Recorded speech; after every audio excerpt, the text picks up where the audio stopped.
Barcos pesqueros, en su mayoría chinos, continúan navegando a partir de la milla 200 de las zonas económicas exclusivas de países como Argentina, Chile, Ecuador, Uruguay y Perú. Depredan especies marinas y también violan derechos humanos de las tripulaciones. Pero en Perú ocurre una situación particular porque están entrando aguas del país.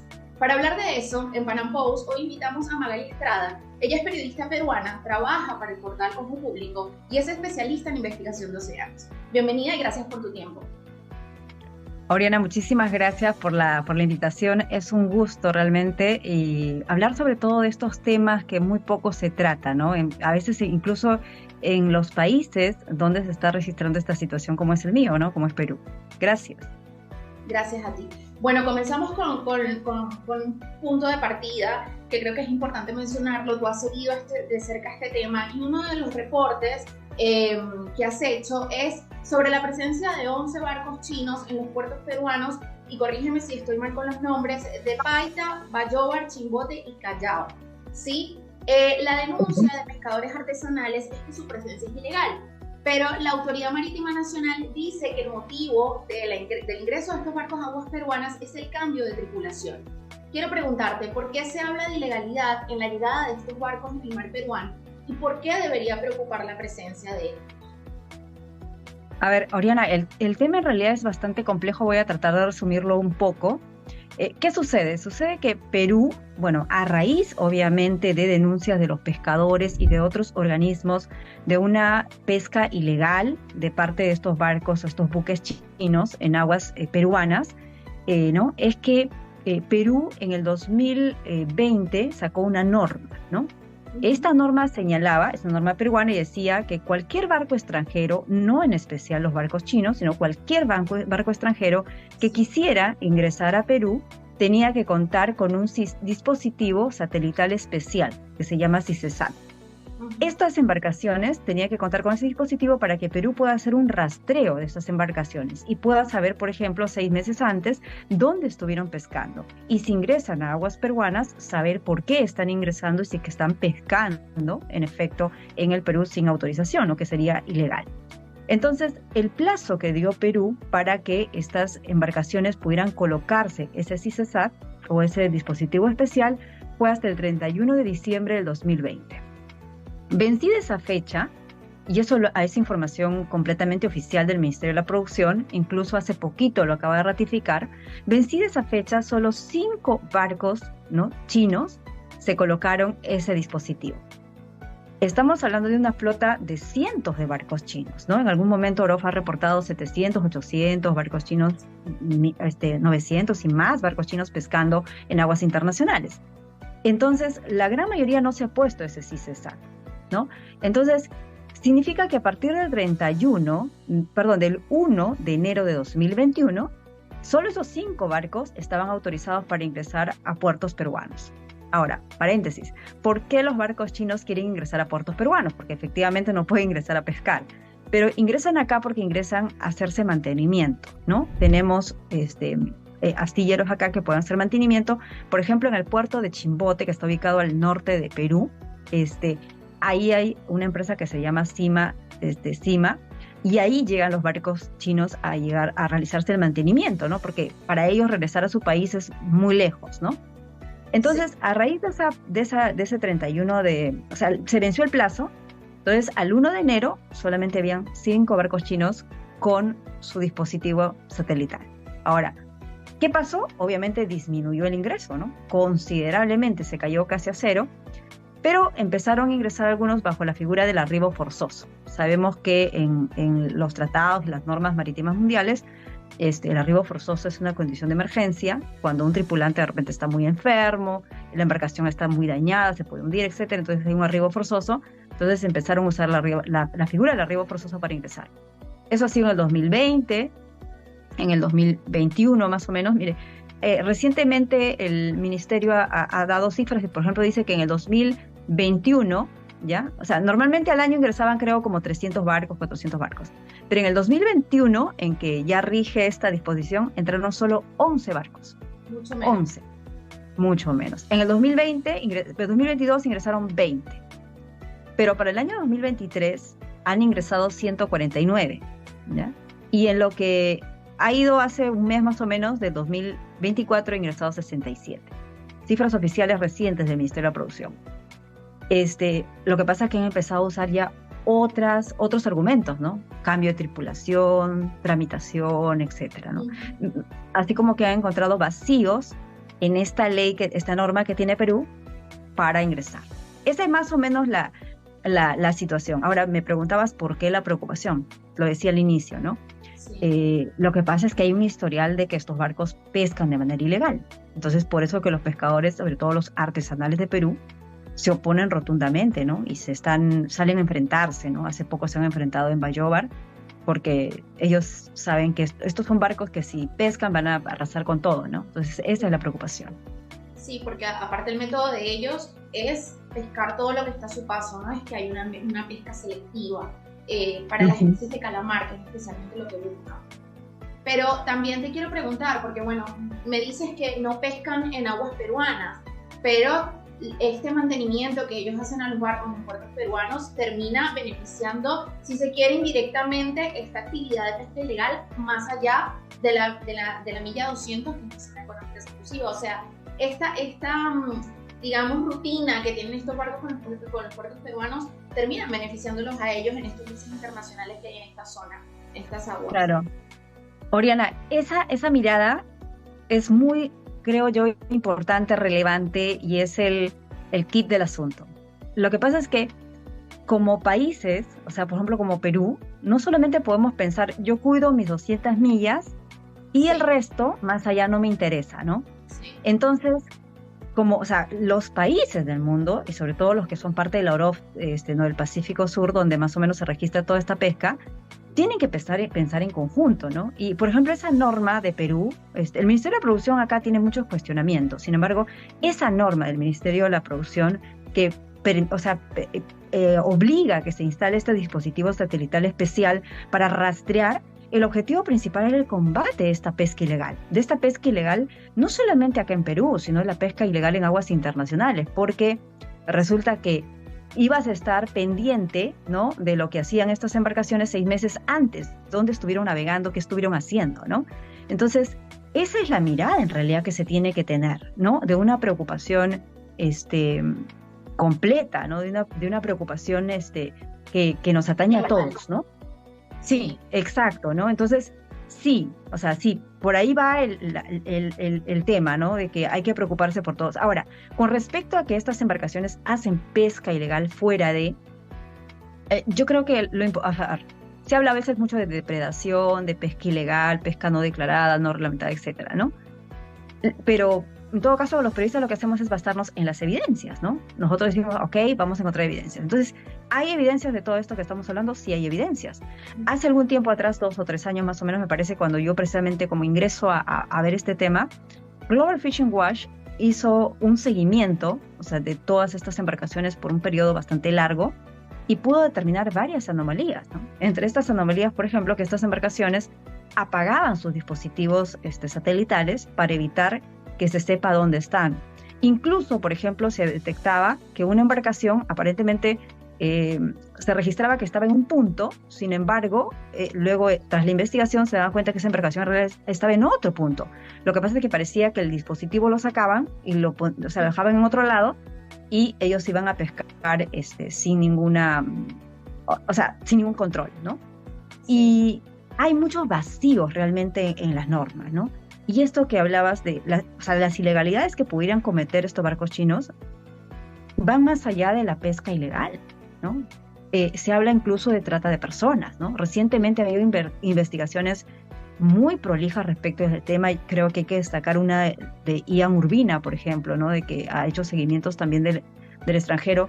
Y acá en Perú también hay varias organizaciones, bueno, está Global Fishing Watch a nivel internacional, pero acá también está Artisonal, por ejemplo, que es otra organización que está constantemente vigilando, y se encuentran realmente situaciones muy peligrosas, ¿no? Incluso de personas que no solamente podrían ser víctimas de trata de personas, sino incluso se dice que puede haber muertes, ¿no? Gente que termina muriendo en condiciones que aparentemente no son las adecuadas.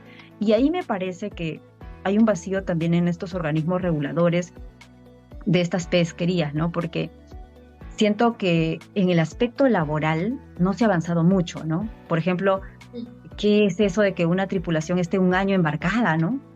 Sin ver a su familia, quizás sin comunicarse, ¿no? Entonces, eso, ahí tendría que entrar quizá la Organización Mundial del Trabajo, la OIT, ¿no? La Organización Internacional del Trabajo, para ver qué se hace, ¿no? Hay muchas falencias en realidad, bastantes. Quiero mencionar otras cifras, justamente de Global Fishing Watch, que ellos en el año 2020 detectaron que de 1.123 barcos chinos que pescaron calamar en aguas internacionales, solo en el caso de las cifras que ellos tomaron, que solo 3 habían instalado el sistema CICESAT que ordenó Perú.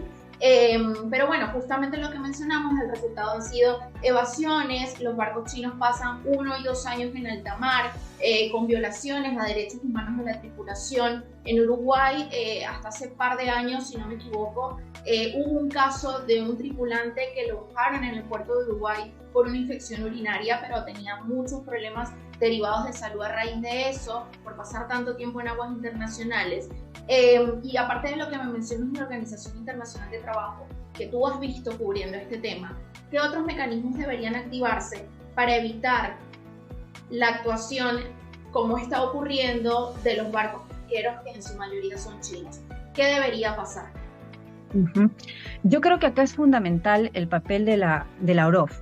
O sea, las OROF tienen que ser mucho más rigurosas. Ahora, las OROF obviamente son la reunión de los estados parte, ¿no? O sea, en realidad estamos hablando en todo caso de los estados que la componen, que tienen que en serio ponerse a regular. Para empezar, Oriana, es increíble que la pesquería del calamar, que es una pesquería muy importante a nivel mundial, por ejemplo, no sepamos hasta ahora ciencia cierta cuánta biomasa tenemos de calamar, ¿no? O sea, se pesca porque se sigue pescando, pero no tenemos cifras claras, no sabemos si en algún momento se está depredando, de repente se está pescando más de la cuenta o menos de la cuenta. Se han hecho ciertos esfuerzos desde el Euro-Pacífico Sur por regular la pesquería, por que no se pueda permitir ingreso de más barcos, por ejemplo, pero esto también ha favorecido finalmente a China, ¿no? Porque ellos han tenido la mayor cantidad de barcos y como que tienen la mayor cantidad de barcos que van a seguir pescando, ¿no? Porque también se utiliza el historial para ver.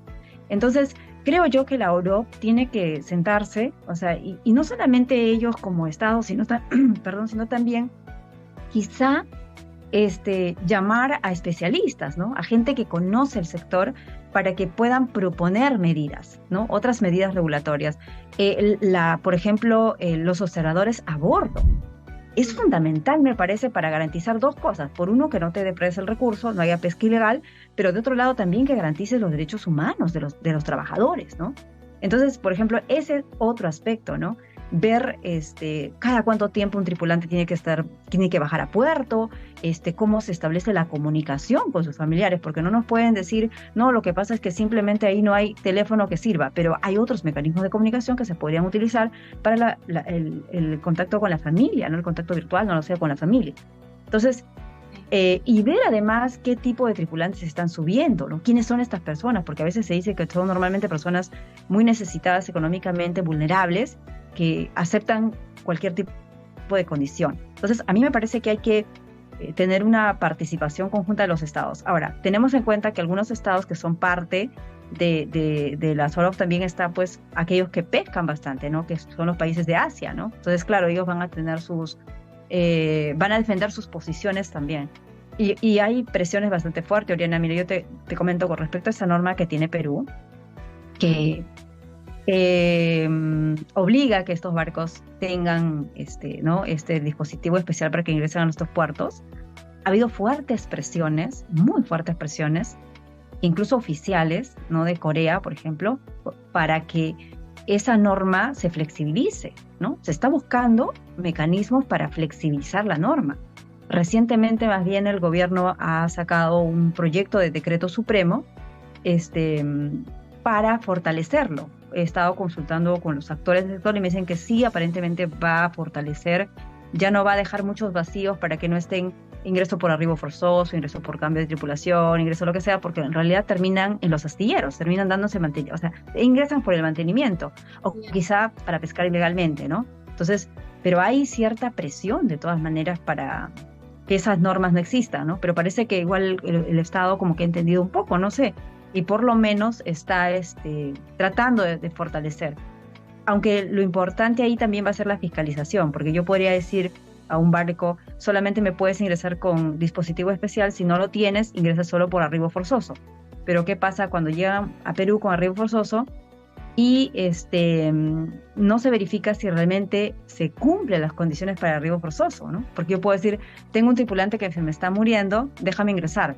Pero entonces las autoridades peruanas tendrían que ir a evaluar si es cierto eso. Por ejemplo, esa fiscalización, a pesar de que el Estado dice que lo hace, nosotros, bueno, yo advierto que no, pero además los actores del sector, con los pescadores artesanales, las organizaciones que ven el tema, también advierten que falta fiscalización de parte del gobierno peruano, ¿no? Y entiendo, esto también seguramente pasará en otros países, ¿no?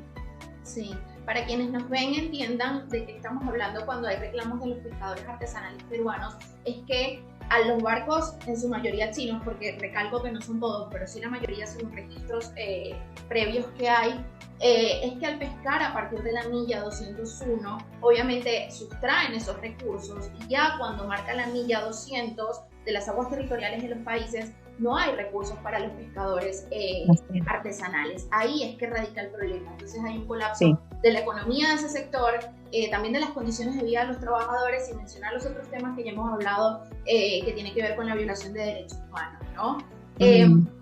Quiero enfocarme justamente en esas presiones que tú dices, porque creo que nos tenemos que tener que meter un poco en el terreno político, en el sentido de que sabemos que el gobierno peruano de Dilma Boluarte se ha acercado mucho al régimen chino, ¿no? Liderado por el dictador Xi Jinping, sobre todo por el proyecto del megapuerto de Chancay que hay y que van a inaugurar, tienen proyectado inaugurar próximamente. Es el puerto más grande de América Latina, como lo han calificado.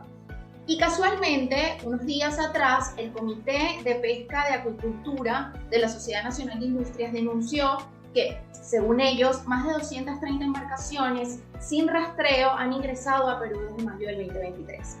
Mi pregunta es, ¿crees que Boluarte se rinde ante el régimen chino, quizás permitiendo la entrada de estos barcos a cambio de la inversión del gigante asiático en el país?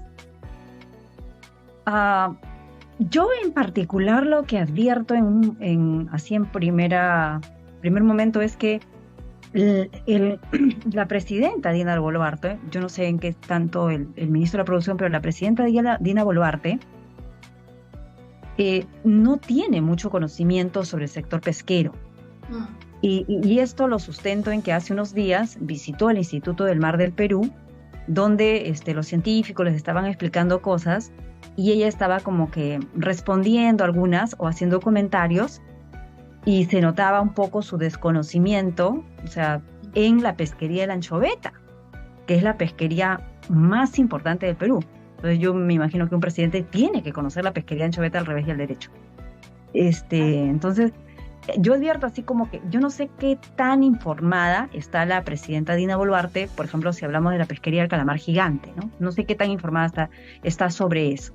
Ahora, lo que pasa es que hay que tener en cuenta, respecto a estos comentarios de que la presidenta Dina Boluarte o Perú se rinde ante el gigante asiático en busca de inversión, sí, desde mi punto de vista podría tener asidero, porque tenemos un gobierno que está ávido de generar inversiones en el Perú para mejorar la situación económica, ¿no? Entonces hemos estado en una caída, y estos crecimientos que ahora están existiendo, no son crecimientos que podamos asegurar van a seguir. Por ejemplo, en el sector pesquero, este año, la primera temporada de pesca de anchoveta ha sido muy próspera, muy buena, ha generado muchos recursos económicos. El gobierno ha hablado mucho y está hablando mucho de eso, ¿no? De ese logro. Pero lo que no dicen es que ese logro viene de que el año pasado no existiera la primera temporada de pesca, porque los pescadores se atrincheraron, protestaron, reclamaron para que no se abra la primera temporada de pesca, porque la especie estaba muy pequeña. Entonces hubo una segunda temporada, ¿no? Más o menos, y este año sí ha sido buena, ¿no? Porque ya la especie creció, ¿no? Y ha sido muy buena. Y las condiciones climáticas también han mejorado, hay que decirlo. Pero entonces es la presión de los pescadores, ¿no? Entonces, hoy ves que hay un crecimiento económico, entonces yo creo que ellos sí quieren inversiones, o sea, de China, ¿no? Y no se conoce mucho, la presidenta dio una entrevista en China, pero no se conoce mucho detalle de qué hablaron exactamente, qué acordaron, ¿no? Acá ha sido muy anecdótico en Perú, pues, ¿no? Dicen la presidenta se iba a hablar del chifa y de la Inca Kola, ¿no? Y no de lo que realmente importa, ¿no? Entonces, pero yo creo que la presidenta está buscando, ¿no? Que vengan de donde sea, que vengan inversiones para que mejore la economía del país, ¿no? Es la mirada que puede tener. Ahora, como dicen los especialistas, hay que tener bastante cuidado también con ese tipo de inversión, ¿no? Porque puede ser una inversión que termina perjudicando. O sea, no nos olvidemos que de por medio está la seguridad alimentaria también, ¿no? De nosotros como país. O sea, por ejemplo, se ha dicho que de repente Perú, decía el Ministerio de Agricultura, por ejemplo, que de repente Perú va a poder exportar carne de vacuno hacia China, ¿no? En algún momento se ha hablado incluso de la carne de burro para China. Pero cómo quedan nuestros mercados internos también, ¿no? O sea, nosotros tenemos un mercado interno también que abastecer, y a veces el hecho de que exportes hace que acá se encarezca, entonces perjudicas, o sea, puedes, no sé, mejorar la economía para los grandes capitales, para quienes exportan, pero el ciudadano de a pie, que depende de cierta actividad, se va a ver perjudicado, ¿no? Entonces, yo creo que eso tendrían que hilar bastante fino ahí para que sea vamos a decir, un intercambio comercial que genere beneficios mutuos, ¿no?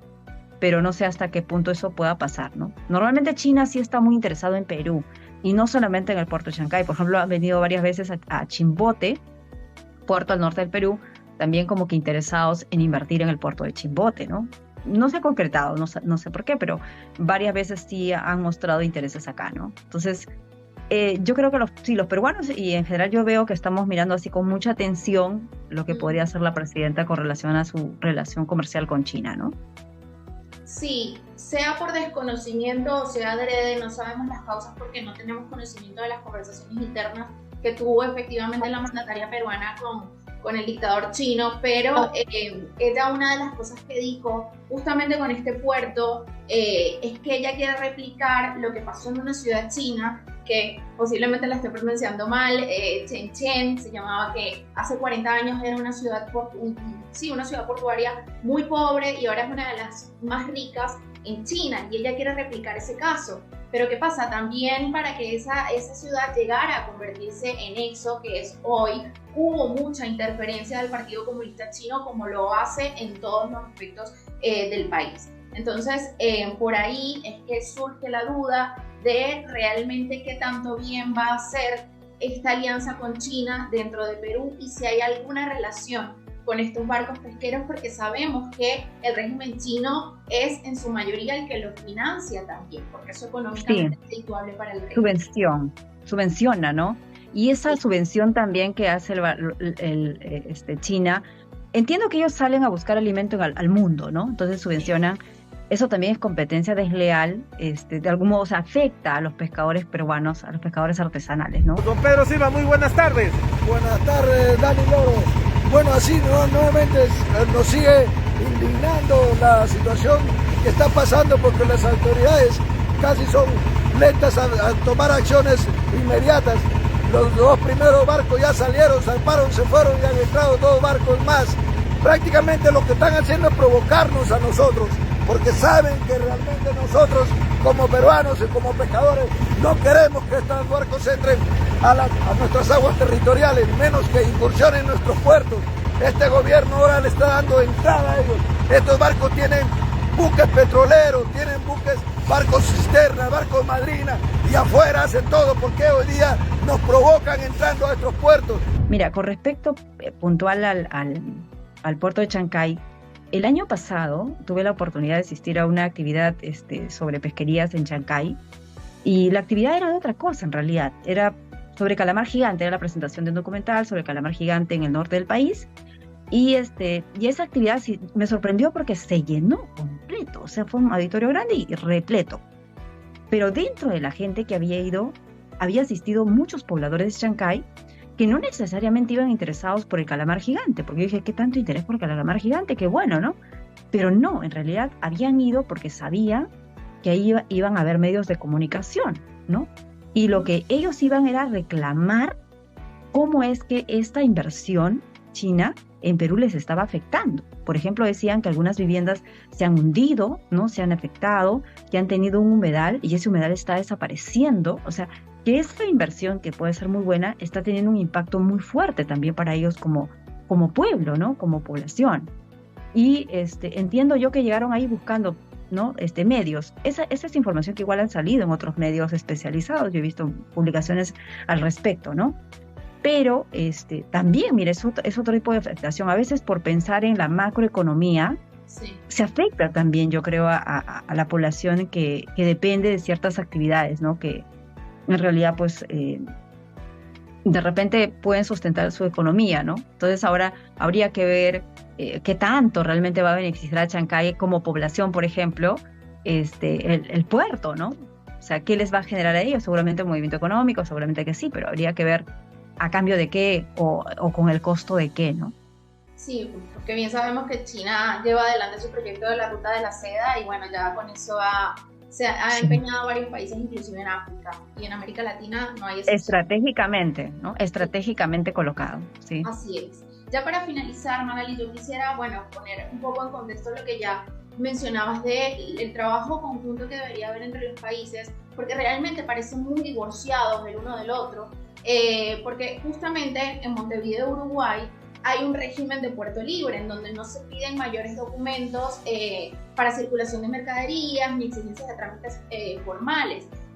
Se han hecho reportajes de cómo allí se reciben buques de transbordo que transportan la carga a tierra de estos grandes barcos pesqueros, lo que le permite a los barcos pesqueros seguir en alta mar y seguir pescando, valga la redundancia. Entonces, eso también, eso por un lado, por Uruguay, pero por el otro está Argentina, que se adhirió a un acuerdo de Naciones Unidas para la regulación de la actividad de la pesca en aguas internacionales, más allá de la milla 201. Entonces parece que está muy divorciado lo uno de lo otro, mientras que Perú permite esta entrada de barcos. Entonces, ¿cómo se puede abordar la problemática más allá de lo que ya me dijiste, pero para que haya una concordancia entre los gobiernos de la región? Uh-huh. Sí, lo que pasa es que completamente contigo, ¿no? Siempre estamos pensando si cada quien que yo me cuido y no veo el resto, pero aquí si queremos llamarle problema, el problema es global, ¿no? Entonces, tiene que haber decisiones mucho más globales, ¿no? O sea, por ejemplo, si Perú exige el CISTESAT, eso debería salir desde el seno de la OROP y todos los países deberían exigir ese dispositivo especial, por ejemplo, ¿no? La fiscalización, la vigilancia, en fin. O sea, tiene que hacer en conjunto. O sea, yo no le veo otra salida en realidad. Ahora, no tenemos un organismo supranacional que venga y mande en aguas internacionales fuera de las zonas económicas exclusivas del país. Si lo tuviéramos, diría, claro, esa que lo haga, ¿no? Pero creo que el problema igual se tiene que resolver en el seno del OROP, ¿no? Con la presencia de los estados, ¿no? Ellos tienen que tomar decisiones. Ahora, no sé cuánta importancia le dan, pues también eso, ¿no? Porque, claro, en esas reuniones se reúnen los ministros de la producción, quizás sería bueno que se reúnan con los presidentes, no lo sé, ¿no? Para que tomen otras decisiones quizá un poco más fuertes, ¿no? Hay un punto, por ejemplo, que se había aplicado, me parece, en el 2021, 2022, pero hace algún tiempito. En este momento, los barcos chinos o los barcos extranjeros están pegados a las 200 millas, o sea, es como que miran así 200 millas, 1 metro, y ahí estoy pegado y estoy pescando, ¿no? Pero hubo un tiempo en que los barcos se apartaron, un promedio de 10 millas, dejaban como una línea, ¿no? Más o menos como, y lo que pensábamos es que era como una política de Estado, ¿no? O sea, no entren mucho porque hay mucho sobresalto respecto a la pesca ilegal, entonces creo así como por cuidar la imagen, no entren mucho, no se peguen mucho, ¿no? Incluso porque si tú pescas después de 10 millas, le das opción a que el pescador artesanal no se quede sin recursos, ¿no? Porque los recursos son transnacionales, están migrando, o sea, en el mar no hay una separación ahí que diga este es de Perú y este es de aguas internacionales, ¿no? Entonces, como que no afectaban tanto. Quizá, por ejemplo, ese tipo de medidas puedan volver, ¿no? O sea, pero no es porque a un país se le ocurre y lo hace, sino que deben ser regla, ¿no? Deben ser regla. Y yo quiero insistir con esto, a mí me parece fundamental la observación a bordo, en la instalación de sistemas de videovigilancia a bordo, que esa es una falencia, me parece, muy grande en la mayoría de pesquerías en los países. En Perú, acá, por ejemplo, la anchoveta, no tenemos vigilancia a bordo, ¿no? Entonces no sabemos qué pasa realmente en estas embarcaciones, ¿no? Hay una norma desde 2016 que dice que se va a implementar progresivamente la videovigilancia a bordo, pero ya pasaron casi 8 años y hasta ahora no hay nada de eso, pues no, ninguna intención de hacerlo, ¿no? Entonces, creo que ahí se tiene que resolver, como decía, ¿no? Claro, si hubiera una organización mucho más grande, uno diría, esa que entre a tallar, ¿no? Pero creo que acá lo que tenemos que hacer es que desde la SOROP y otros organismos sí, quizá afines, no necesariamente de pesquería, pero por ejemplo la FAO, ¿no? De repente es necesario que estén mirando, o sea, que miren y que opinen y que digan qué se puede mejorar, ¿no? Creo que eso va a ser importante, ¿no? Pero sí necesitamos tratar de encontrarle salidas, ¿no? Esta de la pesca ilegal y la presencia de los barcos chinos es un problema constante. No puede ser, de verdad, es inconcebible que sean los pescadores artesanales con sus pequeños botecitos quienes estén enfrentando a tremendos barcos chinos. Estos señores hacen una pesca ilegal no reglamentada. Entonces queremos verdaderamente que las autoridades pertinentes ya no dejen de estar engañándonos acá nosotros los pescadores somos los que sufrimos en carne propia este malestar de esta gente y de estos barcos chinos. Y encima de eso sale el gobierno y dice, no, todo esto ok, ellos avisaron a tiempo, dijeron por qué y está validado por todos. Entonces, ¿cómo quedan los pescadores artesanales? Nosotros tenemos evidencia que en Perú de pesca ilegal en aguas peruanas de barcos extranjeros. Entonces, si tenemos esas evidencias, el gobierno tendría que ser muy cuidadoso, más bien tendría que aliarse con los pescadores artesanales para valerse de la información in situ y estar interviniendo, ¿no? Una mayor y más eficiente fiscalización necesitamos, no solamente de Perú, de todos los países, en realidad, a donde llegan estos barcos. Bien. Muchísimas gracias, Magali, por este tiempo para el Pan Am Boats. Apreciamos muchísimo todo lo que nos contaste. No, Oriana, muchísimas gracias. Cuando gusten, de verdad yo encantada. No soy una especialista, quiero aclarar, no soy una experta en esto. Tengo algunos años indagando, pero lo que pueda conocer, y muy encantada de poder compartirlo. No creo que es necesario en realidad que le demos importancia. No conocemos mucho sobre esto, ¿no? Entonces hay que darle, creo yo, hay que informar lo más que se pueda, hay que hablar lo más que se pueda de esto. Así que te agradezco muchísimo la invitación. Y bueno, gracias por el trabajo que están haciendo ustedes también por realmente poner en la agenda estos temas, ¿no? Gracias. Sí, porque nos termina afectando a todos también a nivel político y a nivel social y de muchas otras maneras. Así que bueno, conversábamos con Magali Estrada, repito, ella es periodista peruana, trabaja para el portal Ojo Público y se especializa en investigaciones de océanos. Muchísimas gracias.